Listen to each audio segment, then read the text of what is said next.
और जो ईश्वर से जुड़ा है उसकी कीमत कभी जिंदगी में कम नहीं हो सकती।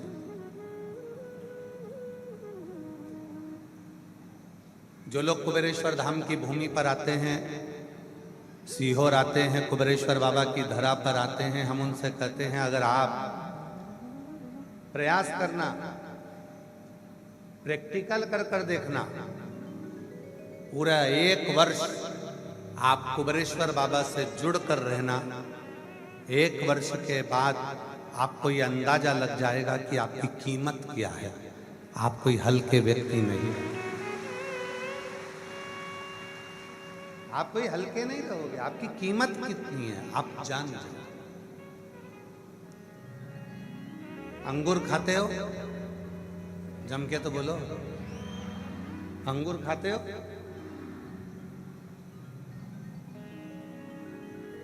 अभी तो सीजन नहीं है तो हमारे यहाँ नहीं आ रहा है, आएगा तो हम तुमको खिला देंगे, ठीक है। पर जितने लोग भी अंगूर खाते हैं उनको मालूम है, अंगूर खरीदे कभी? खरीदने गए? अरे बोलो तो जम के। हाँ ठीक है।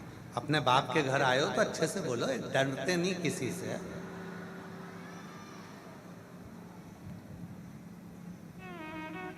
खरीदते हो? ठीक है। एक अंगूर ऐसा होता है जो गुच्छे में रहता है, एक दूसरे से कनेक्ट गुच्छे में है, 80 रुपए किलो। और एक अंगूर ऐसा है गुच्छे में से टूट के गिर गया, उसको एक जगह इकट्ठा कर लिया, उसकी कीमत 30 रुपए किलो। बोलो बोलो सही है? जो गुच्छे में अंगूर है उसकी कीमत 80 रुपए किलो है, और जो टूट कर अलग हो गया उसकी कीमत 30 रुपए किलो है। मतलब अंगूर भी हमको ज्ञान देता है कि जब तक हम कुबेरेश्वर बाबा से जुड़े हुए हैं, मेरे देव अधिदेव महादेव से जुड़े हुए हैं, तब तक हमारी कीमत बढ़ती हुई है।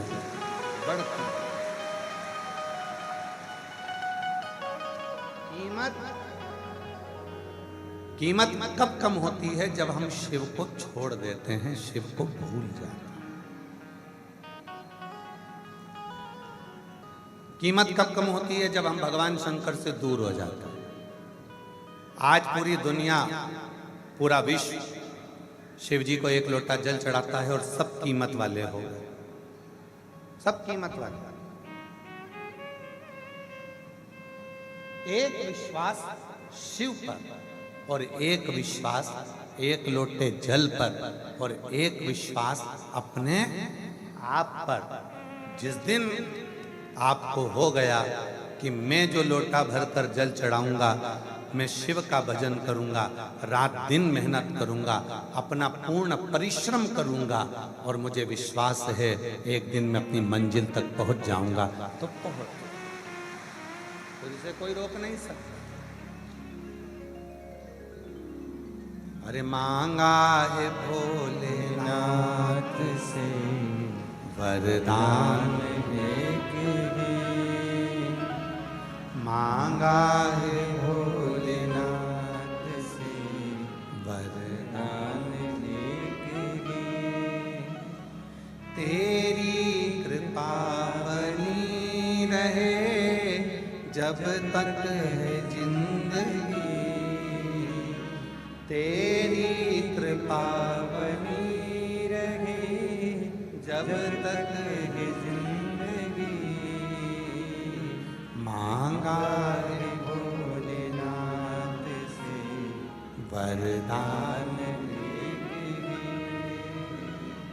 मांगा है भोलेनाथ से वरदान एक ही। हम अपने आप पर भरोसा करें, शिव के जल पर भरोसा करें, शिव के मंत्र पर भरोसा, फल मिलेगा, छूटेगा।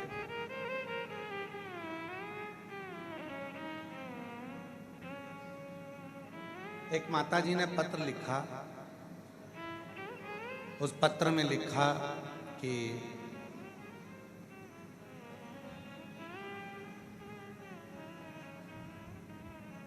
मेरी औलाद नहीं थी, संतान नहीं थी।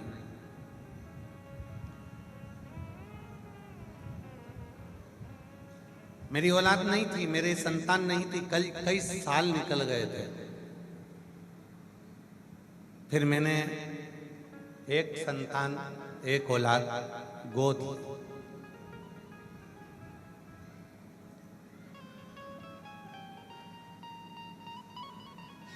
मैंने औलाद गोद ली। एक दिन मेरे घर के सामने से कोई महिला निकल कर जा रही थी और उसने कह दिया कि तुम सीहोर वाले महाराज जी को सुनती हो? उसने कहा नहीं। शिव पुराण नहीं सुनती? नहीं। उनकी कथा सुना करो, तुम्हें जो मांगोगे वो मिल जाएगा।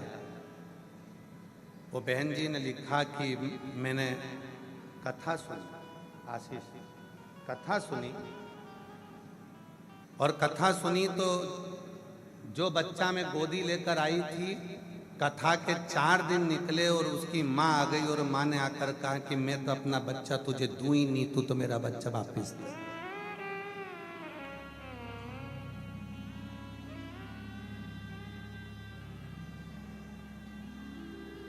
आपका ही पत्र है, मैं बच्चा दूं ही नहीं। 4 दिन की कथा सुनी और 4 दिन की कथा सुनने के बाद कहा मैं अपना बच्चा नहीं दूंगी, तू मेरा बच्चा वापस दे। इतने समय के बाद वो माँ, इतने समय से 1-2 साल से बच्चा मेरे पास था, आखिरी में उसकी माँ आके लेकर चली। गुरुजी, लोग तो कहते थे कि आपकी कथा जो सुनता है, जो मांगो वो मिल जाता है। फिर मेरे गोदी में बच्चा आया था और वो बच्चा भी उसकी माँ लेकर चली गई। खूब रोई मैं, खूब रोई। फिर वो महिला सामने से निकली, उसने कहा तू सीहोर वाला बाबा की कथा सुनती है? तो क्या कथा सुनो? जो बच्चा गोदी लेकर आई थी वो इतने महीने साल के बाद उसकी माँ वापिस लेकर चली गई। तो कथा सुनने में तेरा क्या जाता है? तूने मांगा, सुनी। उस माँ ने फिर कथा सुनना प्रारंभ करी। विश्वास टूट चुका था, पर कथा आसन लगाकर टीवी के सामने सुन रही थी और कथा सुनते सुनते समय बीता। रोज कहती मुझे संतान दे दे, और बाबा ने ऐसी कृपा कर दी कि बाबा की कृपा से गर्भ भी ठहर गया। एक नहीं जुड़मा 2 बच्चों ने जन्म ले लिया। कहीं बैठी है,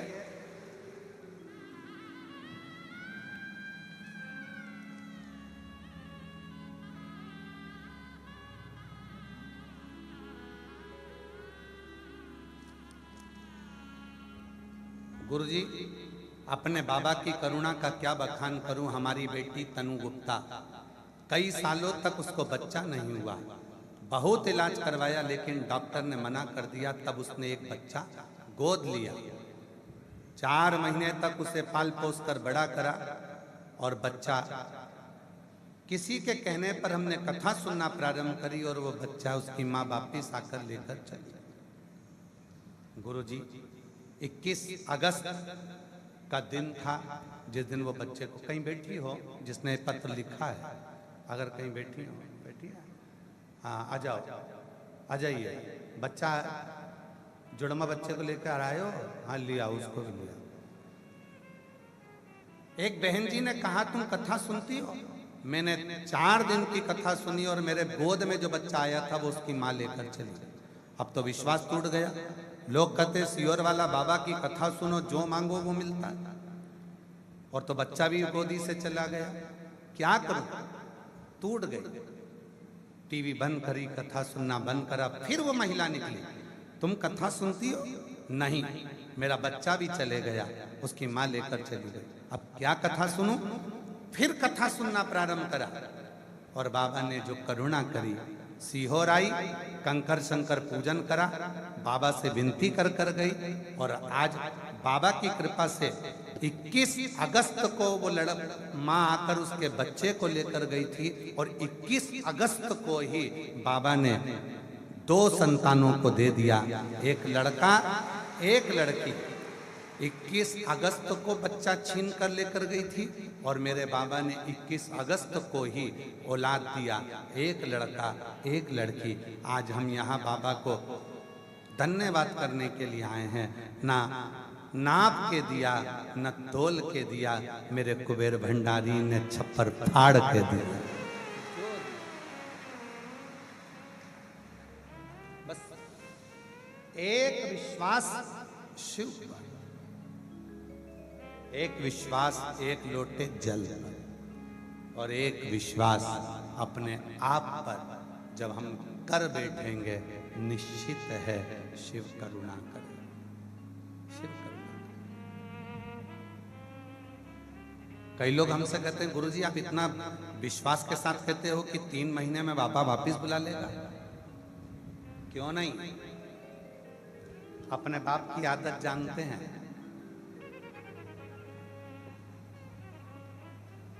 आप सब भी अपने पिताजी की आदत जानती हो कि पापा को कब चाय चाहिए, पापा किसको ज्यादा प्रेम करते हैं, किसको इसमें करते हैं। तो हम भी हमारे कुबेर भंडारी की आदत जानते हैं कि मेरा बाप तुम्हें खाली नहीं भेजेगा, वापिस 3 महीने में बुलाकर फिर देगा। वो कम नहीं है, कृपा का सागर। अगर उसकी माँ अपने बच्चे को वापस लेकर गई, उसको ले जाने में भी मेरे शिव की ही कृपा थी। उसको मालूम था कि तेरे गोदी में 2 दूंगा तो तू संभालेगी कैसे, इसलिए पहले उसकी माँ के पास भेज दिया, फिर तुझे दे दिया। ये उसकी। हम दुखी होते हैं, हमारे मन में भेद उत्पन्न हो जाता है, हम तकलीफ में हो जाते हैं, हमारे मन में कष्ट हो जाता है। मेरा ये काम नहीं हुआ, मैंने ये वाला एग्जाम दिया था क्लियर नहीं हुआ, मैं इतने बाबा पर भरोसा करती हूँ, मेरा ये काम नहीं हुआ। मत होने दे, हो सकता है इससे अच्छा कुछ मेरे भोलेनाथ ने तेरे लिए सोच कर रखा था और वो तुझे देगा, और देगा तब तुझे मालूम पड़ेगा कि शिव है, शंकर है।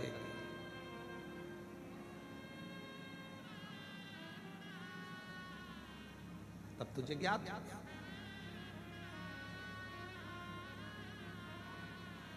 स्मरण हो, आपकी चित्त वृत्ति में ये स्मरण हो कि मेरा बाबा कभी एक कथा सुनी नहीं दिया, दूसरी सुनो, दूसरी। कई माताएं ऐसी बैठती हैं जो 5 पंडाल में कथा सुनती हैं। अभी तो कथा ऑनलाइन चल रही है, आप अपने अपने घर में सुनो।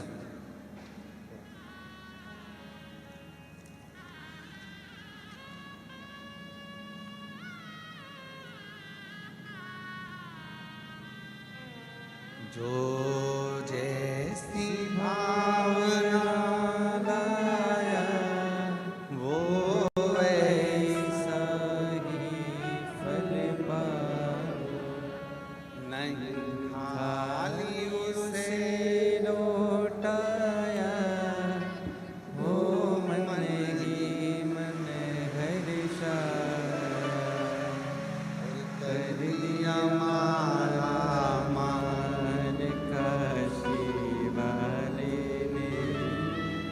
लुटा दिया भंडार काशी वाले ने, लुटा दिया भंडार काशी वाले ने, दिया माला माल काशी वाले ने, कर दिया माला माल काशी।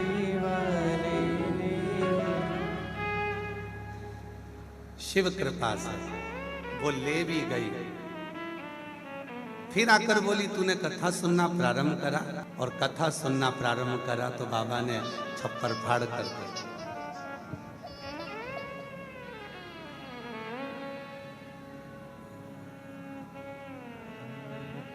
दिया भंडार काशी वाले ने, कर दिया माला माल काशी वाले ने,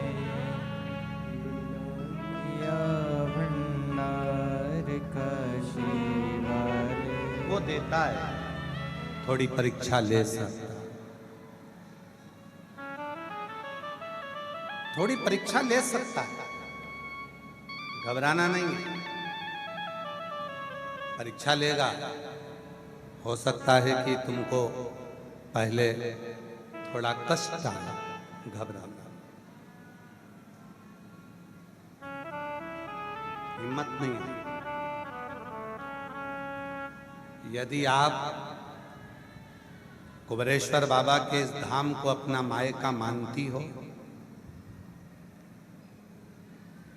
जितने भी मेरी बहनें बैठी हैं, जितनी मेरी जीजियां बैठी हैं, जितने मेरे जीजा बैठे हैं, जितनी मेरी बेटियां, जितने मेरे बेटा बैठे हैं, जितने मेरे बुजुर्ग माँ बाप बैठे हैं, अगर इस कुबेरेश्वर बाबा की भूमि को अपने बाप का घर मानती हो तो ये भी विश्वास रखना कि तुमको हो सकता है थोड़ी देर से दे, जल्दी दे, पर देगा जरूर, ये निश्चित हो सकता है, थोड़ा समय।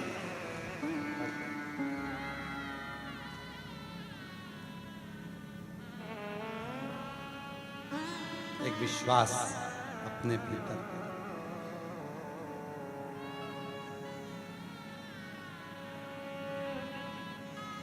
अपने 21,600 श्वास को शिव को देने का प्रयास करें। और अगर 21,600 श्वास जो रोज निकलती है हम उतनी नहीं दे सकते तो उसमें से कम 600 श्वास तो भगवान को देने का प्रयास करें।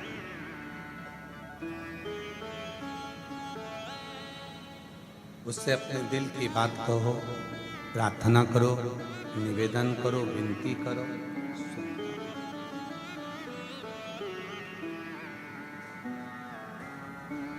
शिव पुराण की कथा, भगवान शंकर की कथा एक ऐसी कथा होती है जिसमें बैठकर जो मनुष्य जो विचार करता है उसको वही प्राप्त होता है।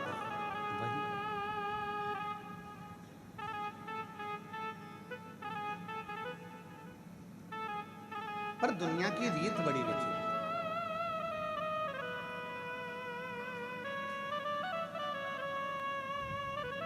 दुनिया की रीति बड़ी विचित्र है। आज का जमाना इतना विचित्र है कि वो कहते हैं ना कि खुद का बच्चा रोए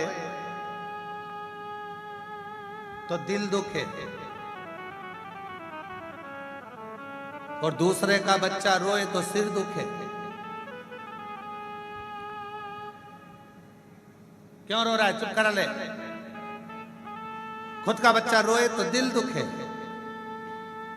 और पड़ोसी का बच्चा रोए तो जम के बोलो सिर दुखे।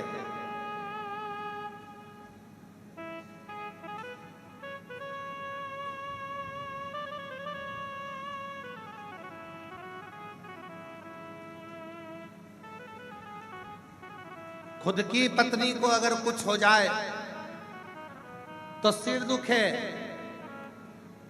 और पड़ोसी की पत्नी को कुछ हो जाए तो दिल दुखे। ये बड़ी विचित्र है। भाभी जी को ये हो गया, भाभी जी को ऐसा, खुद की पत्नी को हो गया तो सिर दुखा। तो फालतू की बात मत करा कर, मेरा सिर दुख रहा। और दूसरे को कुछ हो गया तो दिल दुख रहा है। बेचारी ऐसी बेचारी, बड़ी विचित्र है। संसार बड़ा विचित्र है, इसमें समझना बहुत बात है। इसको समझो। और जिसने इसको समझ लिया, कहा शिव को तुमसे कुछ नहीं चाहिए, कुछ भी नहीं, केवल आपका समर्पण। कल एक कथा चल रही थी, नागेश्वर ज्योतिर्लिंग, दारुक नाम के असुर और उसकी धर्म पत्नी दारुका, दोनों ने भगवान से वर मांगे थे कि मैं जिस वन में रहता हूं, दारुक वन में, इस वन को मैं लेकर कहीं पर भी जा सकूं। वर दे।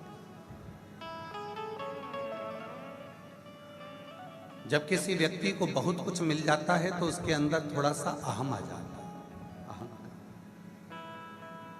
और शिव पुराण की कथा कहती है कि जिंदगी में एक बात हमेशा याद रखो,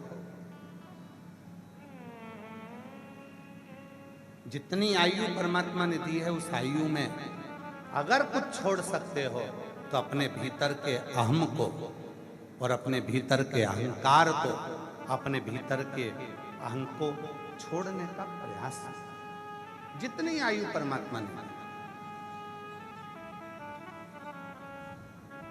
जिंदा रहने के लिए, जीने के लिए सबसे ज्यादा जरूरी है भोजन, और भोजन से भी ज्यादा जरूरी है पानी, और पानी से भी ज्यादा जरूरी है वायु, और वायु से भी ज्यादा जरूरी है अपनी आयु। अगर आयु ही नहीं है तो वायु का क्या खाक करो।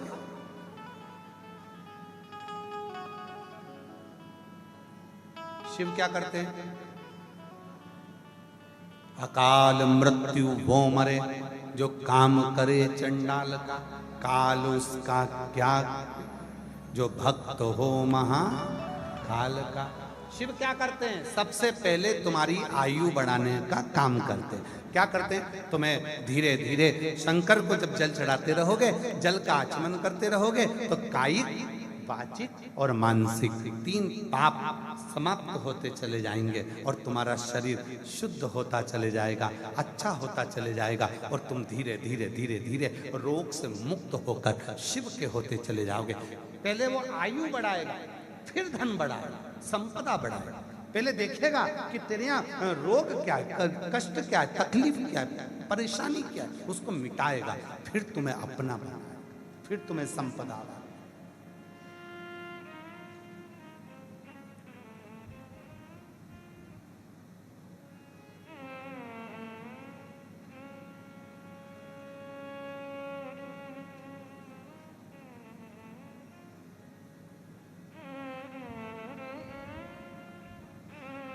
हमारे सुपुत्र चिरंजीवी पंडित श्री राघव जी मिश्रा हापुड़ में कथा करने गए। कथा कर कर वहां से आए वापिस, तो हमसे कहते हैं पापा हापुड़ में कुछ पत्रकार आए थे और हमारा इंटरव्यू ले रहे थे। तो हमने कहा तुमने इंटरव्यू दिया? कहा हाँ। पर उन्होंने पहला प्रश्न करा, क्या तुम जिम जाते हो? हमने कहा तुम्हारा शरीर देखकर बोले होंगे, क्या तुम जिम जाते हो? तो हमने पूछा कि तुमने उत्तर क्या दिया?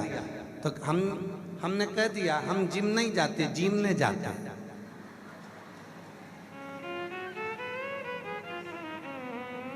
हम जिम नहीं जाते, हम तो जिम नहीं जाते।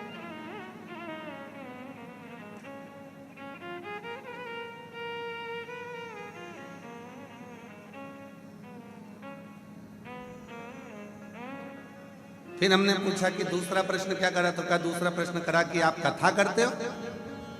तो हमने उनसे कह दिया नहीं, हम नहीं करते। तो फिर यहाँ क्या करने आए हो? तो क्या कथा। तो क्या तुम ही तो बोल रहे हो कथा नहीं करते? तो क्या हम नहीं करते। कुबेरेश्वर बाबा स्वयं आकर कथा करते हैं, ये हमारी सामर्थ्यता नहीं की, ये हमारी सामर्थ्यता। महादेव नमन चरणों में, महादेव नमन चरणों में, स्वीकार कीजिए सबका किया है मेरा भी उद्धार कीजिए, उद्धार कीजिए। हे त्रिपुंडधारी, हे त्रिशूलधारी, हे त्रिपुंडधारी, हे त्रिशूलधारी। चरणों में तेरे है बाबा जी, पावन है चारों धाम। चरणों में तेरे बाबा जी, पावन है चारों धाम। तेरी देव करते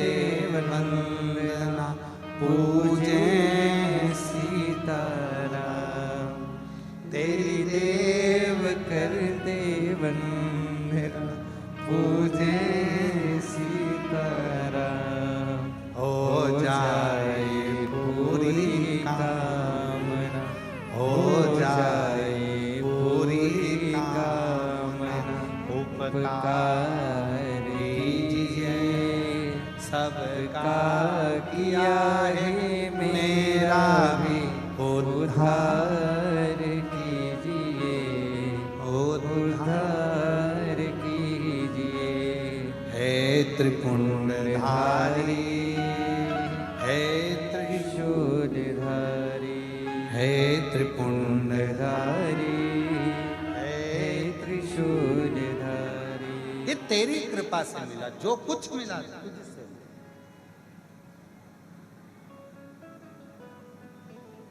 दारू दारू का दोनों को वर प्राप्त हो गया।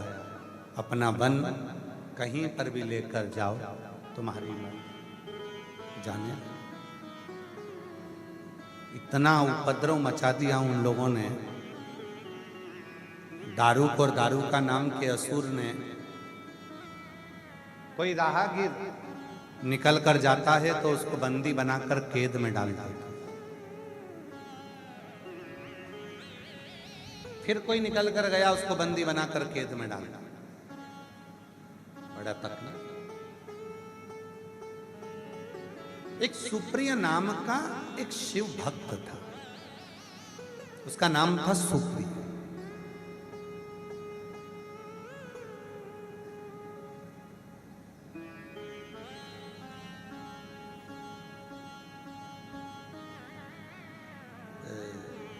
ये जो हाथ होते हैं ना, ये एक ऐसी इंद्री है जो स्पर्श करने से व्यक्ति अगर रोज का स्पर्श करता है तो उसके हाथ को पहचाना जाता है। आप लोगों में से किसी के यहाँ पर गाय या भैंस है? हाथ उठाओ जरा, किसके यहाँ पर है? सबके? हाँ, रखो रखो रखो। जो दूध निकालने वाला होता है ना, गाय का जो रोज रोज दूध निकालता है तो गाय उसके हाथ को पहचानती है। उसने हाथ लगाया और गाय ने दूध देना प्रारंभ किया। अगर कोई दूसरा व्यक्ति दूध निकालने में बैठ जाए, घंटों तक परेशान हो जाए तो भी गाय दूध छोड़ती ही नहीं। हाथ का स्पर्श इतना प्रबल है, हाथ का स्पर्श। शिव महापुराण की कथा में उमा संहिता के अंतर्गत वेद व्यास जी ने वर्णन करा, जब कोई संसार का मनुष्य जल लेकर शिव के मंदिर में जल चढ़ाने को जाता है और शंकर भगवान के शिवलिंग का जब वो स्पर्श करता है, रोज रोज जब भगवान शंकर को जल चढ़ाकर शिवलिंग का स्पर्श करता है तो मेरा महादेव उसके स्पर्श को पहचान जाता है। और जब वो स्पर्श करने वाला व्यक्ति किसी की बीमारी पर, किसी की तकलीफ में, किसी के दुख में, किसी के कष्ट में जाकर मात्र उसका स्पर्श ही कर देता है तो शिव उस पर करुणा करना प्रारंभ कर देते हैं। मात्र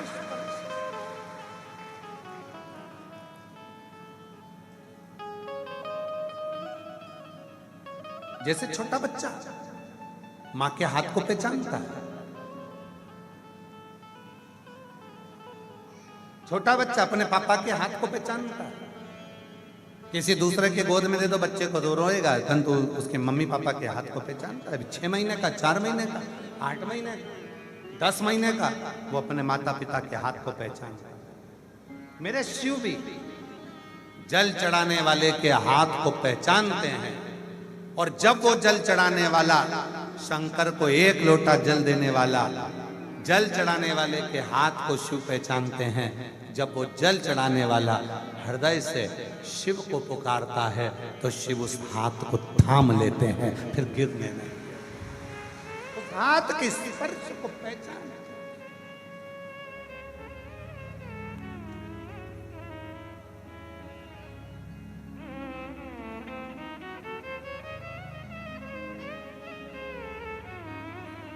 एक माता जी ने प्रश्न लिखा है,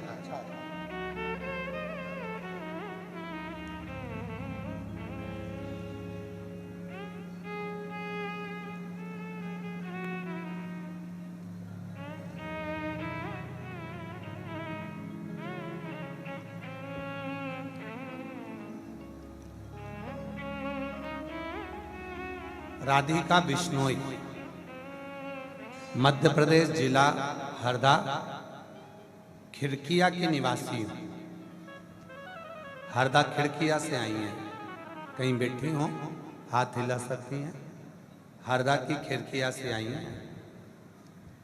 अगर कहीं बैठी हो तो हाथ हिला सकती हैं, आ सकती हैं। राधिका बिश्नोई बाबा एक कृष्ण है।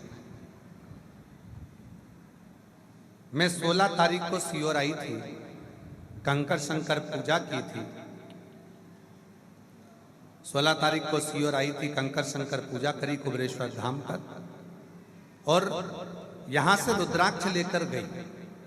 मेरा जो रुद्राक्ष है बाबा, वो बार बार टूट जाता है, और टूट कर उसको मैं कटोरी में रखकर वापिस जाती हूँ तो फिर जुड़ जाता है। तो मैं पूछना चाहती हूँ कि मेरा रुद्राक्ष टूटता है, फिर जुड़ता है, फिर टूटता है, फिर जुड़ता है, हम तो उसको जोड़ते भी नहीं, फिर कैसे जुड़ता है? तो मेरी जीजी राधिका बिश्नोई, तू जान, तेरा शंकर जी जान। हमारा संशय, मैं मध्य प्रदेश, जिला हरदा, खिड़किया की निवासी हूँ। मेरा प्रश्न है, मैं 16 तारीख को कुबेरेश्वर धाम आई थी, कंकर शंकर पूजा की थी, रुद्राक्ष लेकर गई थी। मेरा रुद्राक्ष बार बार टूट के जुड़ता कैसे, समझ में नहीं। टूट कर जुड़ क्यों जाता है, ये समझ में नहीं। हम तो एक ही लाइन जानते हैं, आहों में असर होगा, घर बैठे बुला लेंगे, तुम रूठे रहो भोले, हम तुम्हें मना लेंगे, रूठे रहो भोले, हम तुम्हें मना लेंगे, आहों में असर होगा, घर बैठे बुला लेंगे, तुम कहते हो भोले, तुम्हें गंगा प्यारी है, तुम कहते हो भोले। इसका ये रुद्राक्ष है गुड़िया का। फिर टूटता है, कटोरी में रख देती, वापिस जुड़ जाता है, फिर टूटता है, कटोरी में रख देती, वापिस जुड़ जाता है, फिर टूटता है, फिर जुड़ जाता है। आज रुद्राक्ष को ही लेके आ गई। अब तुम बताओ तेरा क्या होगा कालिया? अब होगा वही रुद्राक्ष। कंकर शंकर की भूमि पर 16 तारीख को आई थी, लेकर चली गई। वही एक विश्वास।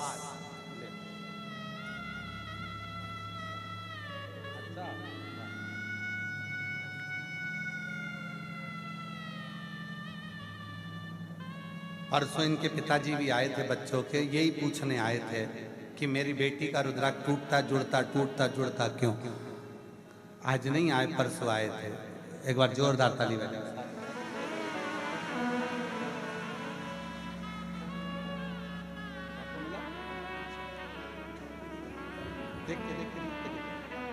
शिव कृपा किसको कहते हैं? शिव की करुणा किसको कहते हैं? शिव की उदारता किसको? एक विश्वास जब शिव पर होता है, एक भरोसा जब शिव पर होता है, शिव हमारे करीब में होता है। हमारे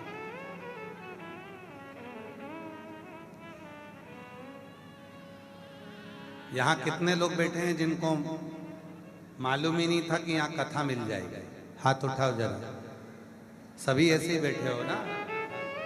फिर भी आप आए, कंकर शंकर पूजन करा, रुद्राक्ष लिया, महाप्रसाद पाया, बाबा का दर्शन करा, मुरली मनोहर मंदिर का दर्शन करा।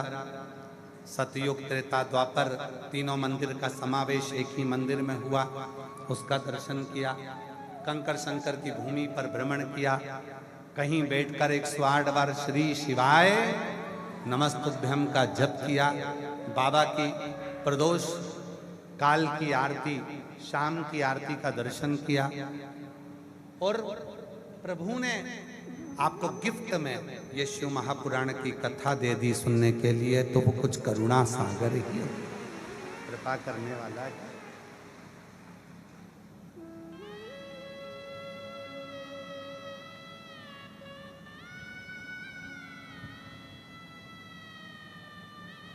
उसकी करुणा कुछ ना कुछ होने वाली होगी, इसलिए वो बुला भी लिया, दे भी दिया।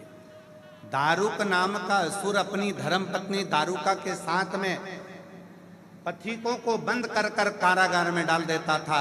एक शिव का भक्त था सुप्रिय, वो सुप्रिय नाम का भक्त जो शंकर की आराधना करता था, शिव नाम लिया करता था, शंकर का स्मरण किया करता था। आज दारुक नाम के असुर ने दारुका के साथ में मिलकर उसको भी कारागार में डाल दिया, कारागार में बंद कर। अब सुप्रिय जिसको कारागार में बंद किया, उसका मन बड़ा दुख था। बंद कर देता चल जाता, पर बंद कर दिया तो मैं भगवान शंकर को जल कैसे चढ़ाऊं, मैं शिव का पार्थिव शिवलिंग कैसे बनाऊं, मैं शंकर का स्मरण कैसे करूं।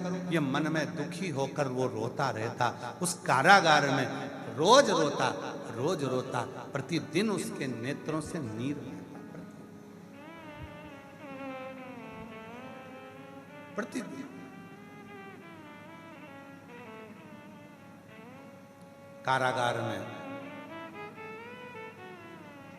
सुप्रिय को पीने के लिए पानी दिया गया। बहुत दिनों के बाद जब उसे जल मिला, जो सब जल से तड़प रहे थे कि जल नहीं मिल रहा, सुप्रिय के पास में जल आया, सबने जल को पिया, पर सुप्रिय ने जल को नहीं पिया। वो जल जो पीने के लिए आया था, सुप्रिय ने उसी कारागार में से एक बारीक सा कंकर उठाकर उस पर जल चढ़ा दिया और उसी जल का आचमन करा। इतनी देर में तो मेरा देव अधिदेव महादेव प्रकट हो गया। हाथों को पहचानता है मेरा शिव। हाथ आप रोज रोज जल चढ़ाने, एक लोटा लेकर रोज रोज जल चढ़ाने के लिए जाती हो, हाथ को पहचान, हाथ को। कई माताएं तो ऐसी बैठी हैं जो अपने घर के बर्तन को पहचानती है, ये तो हमारा है ही नहीं, ये हमारा नहीं है। हमारी तो इतनी बड़ी प्लेट थी, में ऐसा कंगूरा बना था और नीचे से ऐसी पेंदी थी बाकी गोल। वो अपने बर्तन को पहचानती।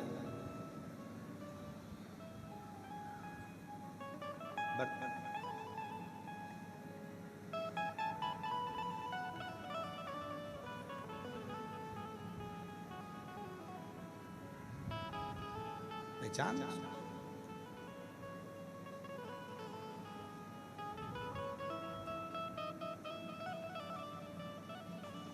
एक पति पत्नी कथा सुन रहे थे, हमारे परिचित नहीं है, हम उनका नाम नहीं लेंगे। कथा सुन रहे थे,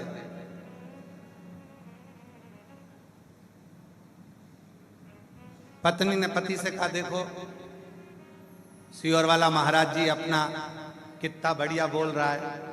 पति बोला, उनके मुख में सरस्वती बैठी है, तो तुम अपने मुख पर क्यों नहीं बिठा लेते। पति चिल्लाकर बोला, मेरे मुंह पे तू बैठी है।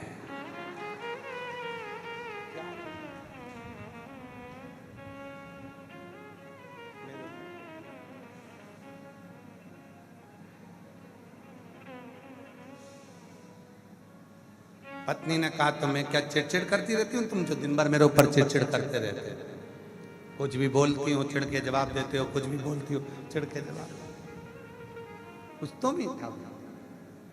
हाथ पहचानता है मेरा शिव, वाणी पहचानता है मेरा शिव, आपके करुणा के नेत्र पहचानता है मेरा शिव। और जब आप रोज शिव के मंदिर में जल चढ़ाने के लिए जाते हो तो आपके चरण की धमक को पहचानता है मेरा शिव कि मेरा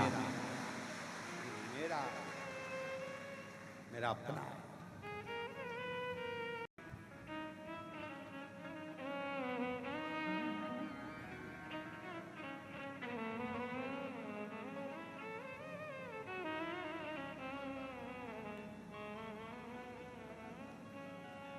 खाली नहीं जाने देता। सुप्रिय ने पुकारा, शिव आ गए। कारागार में भगवान शंकर प्रकट गए, केत को तोड़ दिया, कारागार टूट गया।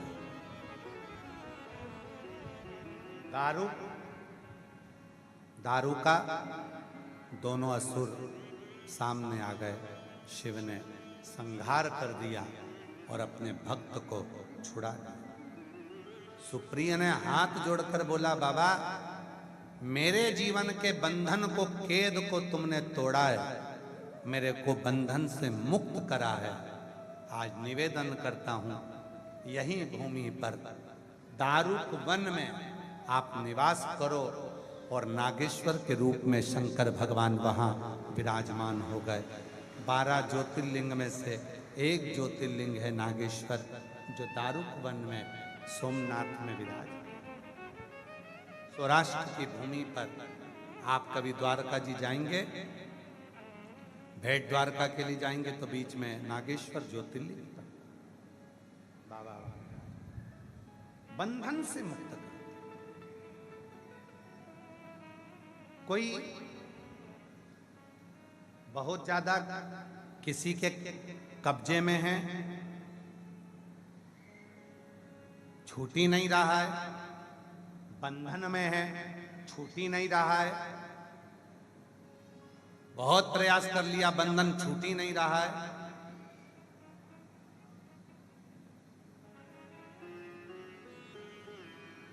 कुछ ना करिए, केवल 3 दिन अपने निकालो, एक शनिवार का, दूसरा रविवार का, तीसरा सोमवार का। 3 दिन निकालो, शमी के वृक्ष के नीचे प्रदोष काल में जल चढ़ाकर दीपक लगाना प्रारंभ करो। 3 दिन प्रदोष काल में आप जब शनिवार, रविवार और सोमवार 3 दिन शमी के वृक्ष के नीचे दीपक लगाओगे, धीरे धीरे बंधन कटना प्रारंभ हो जाएगा और व्यक्ति बंधन से मुक्त हो। बंधन, कोई बंधन में पड़ा है, तकलीफ में पड़ा है, छूट ही नहीं रहा है, कोई किसी बंधन में ग्रसित हो गया, उस बंधन से मुक्त हो जाए।